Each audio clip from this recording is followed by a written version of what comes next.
Friends, आज मैं आपके लिए साइंस का एक टॉपिक लेकर आई हूँ जिसका नाम है बेनिफिशियल माइक्रो ऑर्गेनिजम्स। ये टॉपिक आपके आगे आने वाले कॉम्पिटिटिव एग्जाम्स में काम आएगा।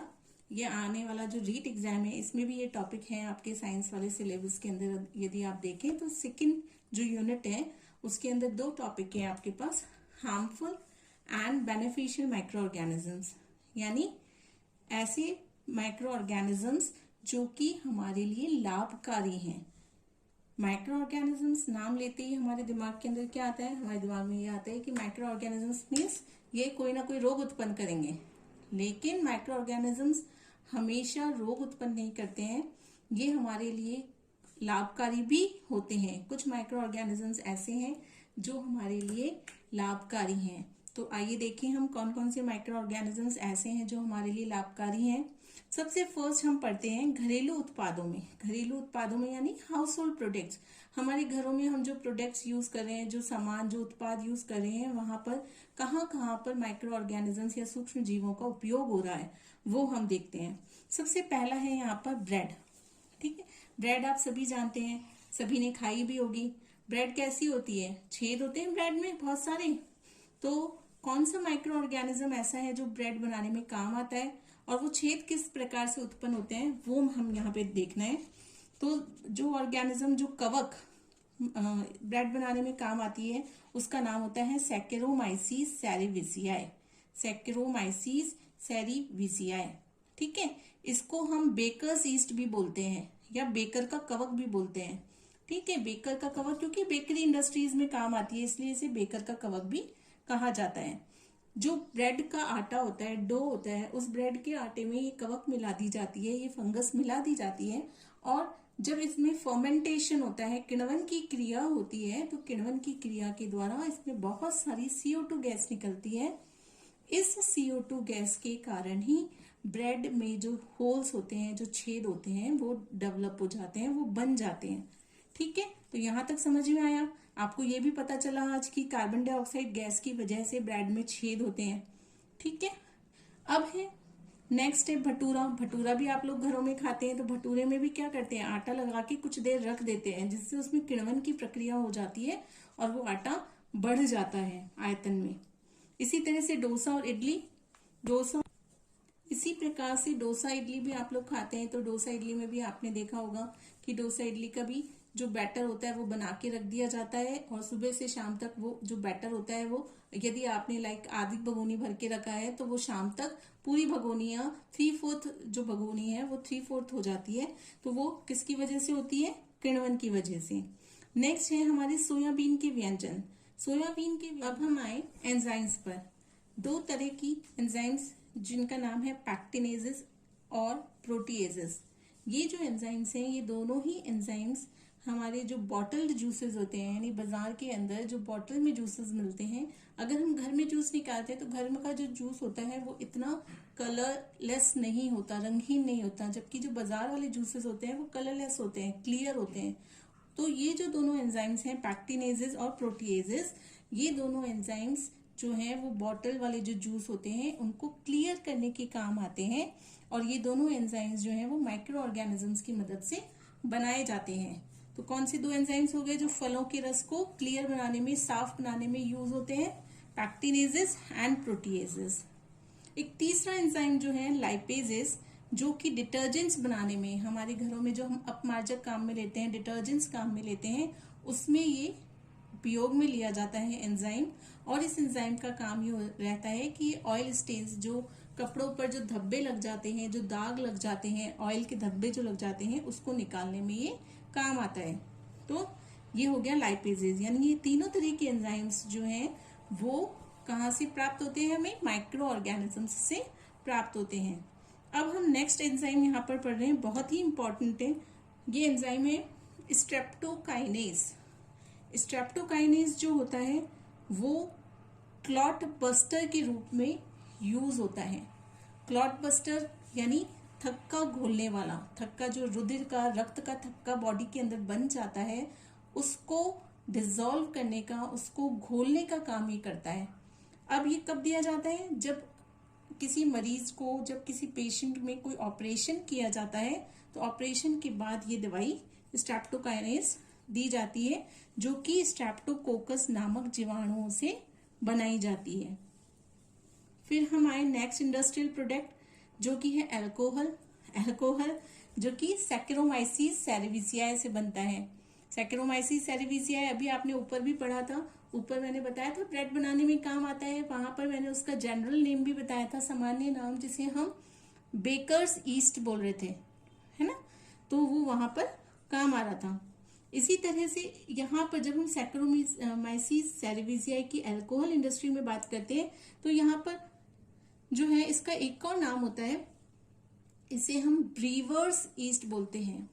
ब्रीवर्स ईस्ट, ब्रीवर यानी जो ब्रीवरी इंडस्ट्री में काम में आती है, जो ब्रीवरी यानी जो पेय पदार्थ होते हैं, अल्कोहलिक ड्रिंक्स होते हैं, वो बेवरेजेस कहलाते हैं। तो ये ब्रीवरी इंडस्ट्रीज में जो काम में आती है, तो इसलिए इसको ब्रीवर्स ईस्ट भी बोला जाता है। अब नेक्स्ट जो है इंडस्ट्रियल प्रोडक्ट वो है बायोएक्टिव मॉलिक्यूल, जिसका नाम हमने यहाँ पर है साइक्लोस्पोरिन ए। ये जो साइक्लोस्पोरिन ए है, ये जब ऑर्गन ट्रांसप्लांट किया जाता है, ऑर्गन ट्रांसप्लांट के बाद, ऑर्गन ट्रांसप्लांट आप समझते हैं, अंग प्रत्यारोपण, यानी जैसे किसी की किडनी खराब हो गई, लिवर खराब हो गया, तो दूसरे व्यक्ति की किडनी या दूसरे व्यक्ति का लिवर उसमें प्रत्यारोपित किया जाता है सर्जरी के थ्रू। तो उस दौरान, ऑर्गन ट्रांसप्लांट के दौरान, ये हमारी बॉडी के अंदर क्या होता है, इम्यूनिटी डेवलप हो जाती है। उस इम्यूनिटी को सप्रेस करने में, उसको दबाने में जो प्रोडक्ट, जो दवाई काम आती है, वो होती है साइक्लोस्पोरिन ए। बहुत इंपॉर्टेंट है ये भी। ये जो साइक्लोस्पोरिन ए है, ये इनके व्यंजन जो होते हैं वो, उसमें हमारे पास 4 सोयाबीन के व्यंजन है जो इम्पोर्टेंट है। वैसे तो बहुत सारे होते हैं, लेकिन हमें जो मेन है वो पढ़ रहे हैं। सबसे पहला है टेम्पेह।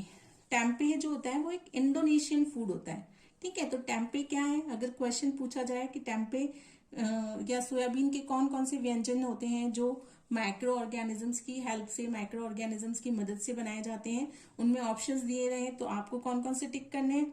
टेम्पेह आपको मालूम है सोयाबीन का व्यंजन है। सोफू और टोफू, ये भी सोयाबीन के पनीर होते हैं, ठीक है। चाइनीज जो पनीर होता है, चाइनीज में इसको सोफू बोलते हैं, और जापानीज में या जापान के अंदर इसको टोफू बोलते हैं। तो ये सोयाबीन के पनीर होते हैं। समझ में आया? तो 3 चीजें हमने पढ़ी, टेम्पेह, सोफू और टोफू। टेम्पेह तो एक इंडोनेशिया का व्यंजन है, और सोफू और टोफू जो है वो सोयाबीन के पनीर है। सोफू हम बोलते हैं चाइनीज के अंदर, और टोफू हम बोलते हैं जापानीज के अंदर, ठीक है। इसके अलावा सोया सॉस भी जो है वो फर्मेंटेशन से बनती है, वो आपको मालूम है। सोया सॉस आप घरों में यूज करते हैं। तो ये सारे सोयाबीन के व्यंजन हो गए जो कि माइक्रो ऑर्गेनिजम्स की हेल्प से, सूक्ष्म जीवों की मदद से बनाए जाते हैं। नेक्स्ट जो है प्रोडक्ट, नेक्स्ट जो उत्पाद हमें पढ़ना है वो है दही। दही भी आप घरों में काफी यूज करते हैं। दही हम ऐसे मानते हैं कि दही जो है वो दूध से ज्यादा पौष्टिक होता है, ज्यादा फायदेमंद होता है। क्यों? क्योंकि दही जो होता है, दही के अंदर लैब बैक्टीरिया, लैब यानी ये बैक्टीरिया है, जीवाणु, लैब का फुल फॉर्म है लैक्टिक एसिड बैक्टीरिया। दही के अंदर ये बैक्टीरिया बहुत अधिक मात्रा में पाए जाते हैं, और ये बैक्टीरिया हमारे पाचन में भी मदद करते हैं। दूसरी तरफ ये विटामिन B12 की मात्रा को भी बढ़ाते हैं, विटामिन B12 की मात्रा को भी बढ़ाते हैं। तो दही भी काफी फायदेमंद होता है। नेक्स्ट जो है प्रोडक्ट वो है टॉडी। टॉडी हमारे यहाँ पर साउथ जो पार्ट है इंडिया का, साउथ पार्ट के अंदर, साउथ इंडियन पार्ट के अंदर एक ट्रेडिशनल पेय पदार्थ होता है ना, परंपरागत एक पेय पदार्थ होता है, जो कि किसके द्वारा बनता है, जो कि ये पाम के जो पेड़ होते हैं, पाम के पेड़ों को, उनमें से रस निकाला जाता है, उस रस का किण्वन किया जाता है, फर्मेंटेशन किया जाता है, उस फर्मेंटेशन के द्वारा ये टॉडी बनाया जाता है। अब हम नेक्स्ट जो प्रोडक्ट है वो पढ़ रहे हैं चीज। चीज भी आपको मालूम है, आप काफी यूज करते हैं चीज घरों के अंदर। तो चीज भी कई तरह की होती है। चीज अलग अलग तरह की चीज अलग अलग तरह के सूक्ष्म जीवों से बनती है, और उनकी गुण भी उनके जो है वो अलग अलग होते हैं। यहाँ पर हम 3 चीज पढ़ रहे हैं। पहला है स्विस चीज, दूसरा है रॉकफोर्टी चीज, ठीक है। यहाँ पर अभी हमने 2 ही ली है। स्विस चीज जो होती है वो एक बैक्टीरिया के द्वारा बनती है। उस बैक्टीरिया का नाम है, एक कवक से बनाई जाती है जिसका नाम होता है ट्राइकोडर्मा पॉलीस्पोरम। Trichoderma polysporum. आप ये 2-3 बार 4 बार नाम पढ़ेंगे ना तो आपको ये नाम सारे याद हो जाएंगे। मैंने इसीलिए आपको बहुत शॉर्ट में केवल नाम बताए हैं, ज्यादा प्रोसीजर ज्यादा लंबा नहीं बताया है। जो मेन पॉइंट्स है वो यहाँ पर आपको बताए हैं। तो ये एक बायोएक्टिव मॉलिक्यूल है साइक्लोस्पोरिन ए, जो कि कौन सी कवक से बना है, ट्राइकोडर्मा पॉलीस्पोरम। और इसका काम क्या है, ये प्रतिरक्षा दबाने का काम करता है। एक दूसरी तरह का बायोएक्टिव मॉलिक्यूल है जिसका नाम है स्टेटिन। ये स्टेटिन कौन सी फंगस से बनता है, कौन से कवक से बनता है, मोनेस्कस परप्यूरियस। मोनेस्कस परप्यूरियस। और ये क्या काम करता है, ये ब्लड कोलेस्ट्रॉल जो होता है उसको कम करने का काम करता है। ब्लड कोलेस्ट्रॉल को कम करने का काम करता है। तो कौन सा फंजाई है वो, कौन सा फंगस है, मोनेस्कस परप्यूरियस।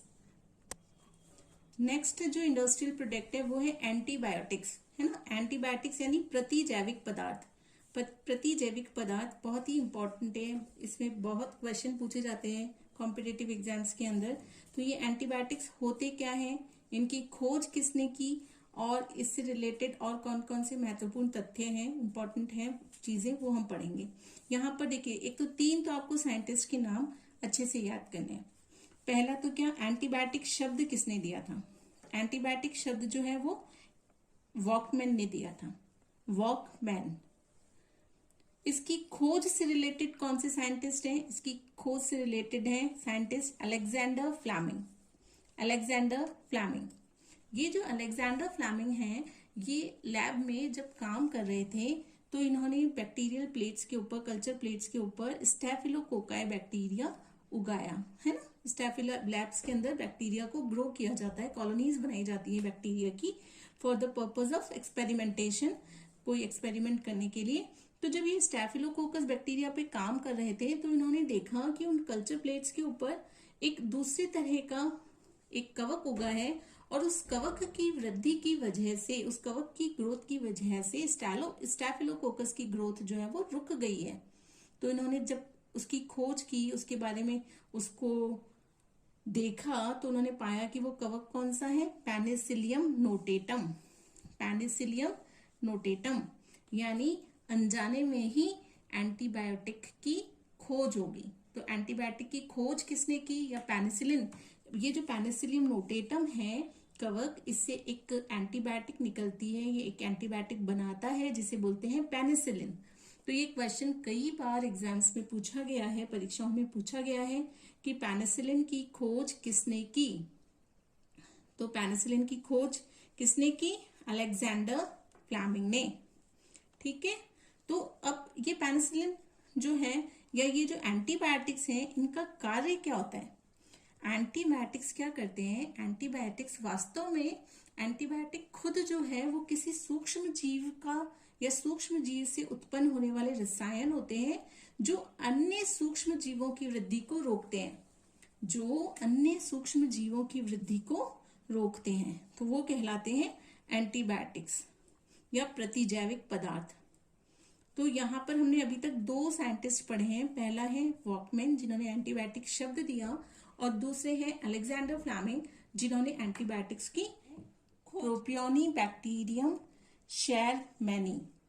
प्रोपियोनिबैक्टीरियम शेरमैनी, देखो आप एस से याद रख सकते हैं, स्विस चीज शेरमैनी, है ना। तो स्विस चीज किससे बन रही है, एक बैक्टीरिया से बन रही है जिसका नाम है प्रोपियोनिबैक्टीरियम शेरमैनी। इस स्विस चीज की क्या विशेषता होती है, स्विस चीज जो है उसमें बड़े बड़े छेद होते हैं। जैसे अभी हमने ब्रेड की बात की थी, तो ब्रेड में मैंने आपको बताया था जो छेद होते हैं वो CO2 गैस की वजह से, कार्बन डाइऑक्साइड गैस की वजह से होते हैं। इसी तरह से ये जो स्विस चीज होती है इसमें काफी बड़े बड़े छेद पाए जाते हैं, छेद होते हैं, ये इसकी विशेषता है। इसी तरह से जो नेक्स्ट प्रकार की चीज है वो है रॉकफोर्ट चीज। ये जो रॉकफोर्ट चीज है ये अपने स्वाद की वजह से जानी जाती है ना। इसका स्वाद जो होता है वो काफी विशिष्ट स्वाद होता है, विशिष्ट इसका फ्लेवर होता है। और ये किससे बनती है, ये एक प्रकार की कवक से बनती है जिसका नाम है पेनिसिलियम रॉकफोर्टी। रॉकफोर्ट याद रखना है आपको। तो ये एक कवक है, फंगस है ये, पेनिसिलियम रॉकफोर्टी। नेक्स्ट जो है वो है माइक्रोब्स इन इंडस्ट्रियल प्रोडक्ट्स। पहले फर्स्ट हमने पढ़ा microbes in house hold products, यानी घरेलू उत्पादों में सूक्ष्म जीव किस तरह से उपयोगी होते हैं। अब जो नेक्स्ट है वो हम पढ़ रहे हैं कि इंडस्ट्रियल प्रोडक्ट्स, यानी इंडस्ट्रीज में या जो दूसरे इंडस्ट्रीज के प्रोडक्ट्स होते हैं वहां ये सूक्ष्म जीव किस तरह से उपयोगी होते हैं। तो यहाँ पर हमें पढ़ना है, सबसे फर्स्ट जो है वो है chemicals, enzymes and other bioactive molecules, यानी रसायन, एंजाइम व अन्य जैव सक्रिय अणु। ये सारे प्रोडक्ट्स के नाम है। अब इनमें कौन कौन से सूक्ष्म जीव, कौन कौन से माइक्रो ऑर्गेनिजम्स काम आ रहे हैं वो हम पढ़ेंगे। सबसे पहले अगर हम बात करें ऑर्गेनिक एसिड्स की, यानी हम रसायनों की बात करें, तो ऑर्गेनिक एसिड्स के अंदर हमें यहाँ पर 4 तरह के ऑर्गेनिक एसिड्स आपको दिख रहे हैं। 4 तरह के ऑर्गेनिक एसिड्स हैं, वो जो है वो सूक्ष्म जीवों की मदद से बनाए जाते हैं। पहला जो है वो एसिटिक एसिड। एसिटिक एसिड किससे बनता है? एसिटोबैक्टर एसिटाई, नाम के अंदर एसिटाई आ रहा है तो आपको याद रखना है एसिटाई से एसिटिक एसिड। ठीक है। साइट्रिक एसिड, साइट्रिक एसिड किससे बन रहा है? Aspergillus Niger. एस्परजिलस नाइगर जो है वो एक फंगस है, बैक्टीरिया नहीं है, ये फंगस है। ठीक है। नेक्स्ट है लैक्टिक एसिड। अभी आपने दही पढ़ा था, दही में पढ़ा था लैक्टोबैसिलस, तो ये आपको मालूम है लैक्टोबैसिलस जो है वो एक जीवाणु है, बैक्टीरिया है, जिससे लैक्टिक एसिड बनता है। नेक्स्ट है ब्यूटायरिक एसिड। ब्यूटायरिक एसिड जो है अगेन एक बैक्टीरिया से बनता है जिसका नाम है क्लोस्ट्रीडियम ब्यूटायरिकम। क्लोस्ट्रीडियम ब्यूटायरिकम। ठीक है। तो ये सारे हो गए एसिड्स, ऑर्गेनिक एसिड्स, जो इंडस्ट्रीज में काम आते हैं और अलग अलग तरीके से इनके उपयोग हैं। उपयोगों पे हमें नहीं जाना है, हमें सिर्फ माइक्रो ऑर्गेनिजम्स की हम बात करें तो किस ऑर्गेनिक एसिड में कौन सा माइक्रो ऑर्गेनिज्म यूज होता है वो हमें पढ़ना है। खोज की। ठीक है। अब हम आते हैं पेनिसिलिन का औषधीय मूल्य। पेनिसिलिन का औषधीय मूल्य जो है वो कौन से साइंटिस्ट ने बताया? वो बताया पेनिसिलिन का औषधीय मूल्य जो है वो कौन से वैज्ञानिकों ने बताया? Chain and Florey. आपको पूरे नाम याद नहीं रखने, आप केवल चेन और फ्लोरी याद रखें। तो चेन और फ्लोरी ने इसका औषधीय मूल्य या इसका जो मेडिसिनल वैल्यू है उसके बारे में बताया, और इनको अपने काम के लिए नोबेल प्राइज भी मिला था 1945 में। और आपको ये भी थोड़ा सा ध्यान रखना है कि ये जो पेनिसिलिन है इसका बहुत व्यापक स्तर पर प्रयोग किया गया था। सेकेंड वर्ल्ड वॉर जो हुआ था, द्वितीय विश्व युद्ध जो हुआ था, सेकेंड वर्ल्ड वॉर, उस दौरान इस पेनिसिलिन का व्यापक स्तर पर उपयोग किया गया था। ये किस तरह से काम करती है पेनिसिलिन? ये बॉडी के अंदर जीवाणु भित्ति जो बैक्टीरियल वॉल होती है उसके निर्माण को रोकती है। तो बैक्टीरियल वॉल को नहीं बनने देती है, तो जिससे बैक्टीरिया की वृद्धि रुक जाती है, बैक्टीरिया की संख्या में वृद्धि नहीं हो पाती है। कुछ अन्य प्रकार के प्रतिजैविक पदार्थ भी यहाँ पर मैंने नाम लिखे हैं, केवल आपको सिर्फ एक बार थोड़ा सा नाम याद रखने हैं कि कौन कौन से एंटीबायोटिक्स होते हैं। इरिथ्रोमाइसिन, स्ट्रेप्टोमाइसिन, टेट्रासाइक्लिन, क्लोरमफेनिकोल और पॉलीमिक्सिन। कौन कौन से हैं? एक हमने ऊपर पढ़ ही लिया पेनिसिलिन, तो ये 5 और हो गए, टोटल 6 हो गए।